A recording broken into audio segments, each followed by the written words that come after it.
Halo, bertemu lagi dengan saya, masih di sel volta dengan bagian 2. Kita langsung saja ke gambar sel volta dan bagiannya. Nah, di sel volta, bagian yang pertama itu ada elektroda, yang merupakan tempat terjadinya reaksi. Di sini untuk elektroda dibedakan menjadi 2, ada katode dan ada anode. Di mana katode itu adalah tempat terjadinya reaksi reduksi yang merupakan elektroda positif, dan anode itu adalah elektroda negatif, yaitu tempat terjadinya reaksi oksidasi. Nah, di sini contoh di gambar yang digunakan sebagai anode itu adalah logam Zn, dan yang digunakan sebagai katode adalah logam Cu.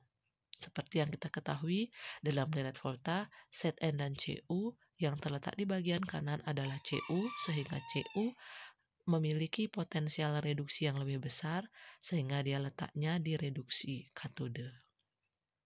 Sedangkan anode adalah yang mengalami oksidasi, yaitu logam Zn. Bagian yang kedua ada larutan elektrolit, di mana larutan elektrolit ini harus mengandung logamnya. Sebagai contoh, di anode logamnya Zn, berarti larutan elektrolitnya harus mengandung Zn. Seperti misalnya ZnSO4.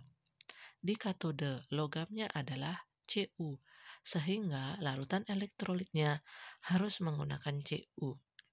Di sini larutan yang digunakan contohnya adalah CuSO4. Kemudian ada jembatan garam, yaitu merupakan larutan garam yang berfungsi untuk menetralkan kelebihan ion yang terjadi di katode dan di anode. Di sini contoh jembatan garam yang digunakan adalah KCl. Kemudian yang terakhir itu ada voltmeter yang merupakan alat untuk menentukan besarnya potensial sel. Kita lanjutkan ke proses terjadinya sel volta. Di sini sudah diberikan gambar bagan sel volta. Nah, yang pertama kita lihat anodenya Zn.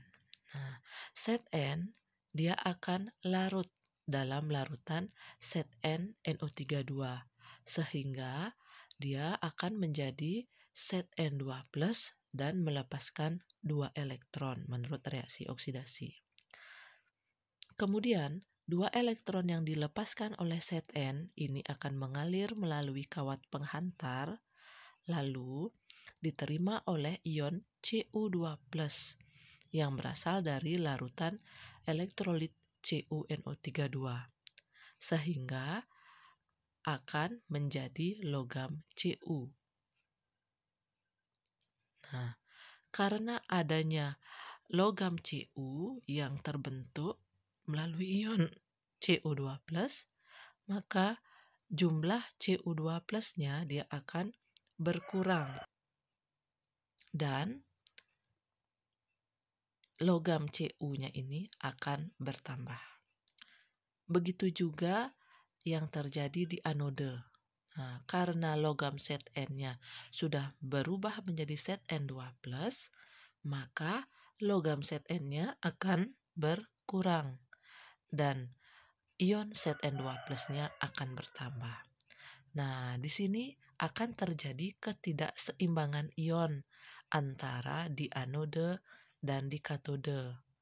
Maka, untuk menyeimbangkan kelebihan ion yang terjadi di katode dan di anode, diperlukanlah jembatan garam.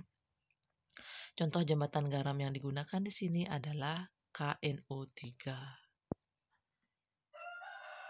KNO3, di mana ion K+-nya akan mengalir ke katode, kemudian NO3- akan mengalir ke anode.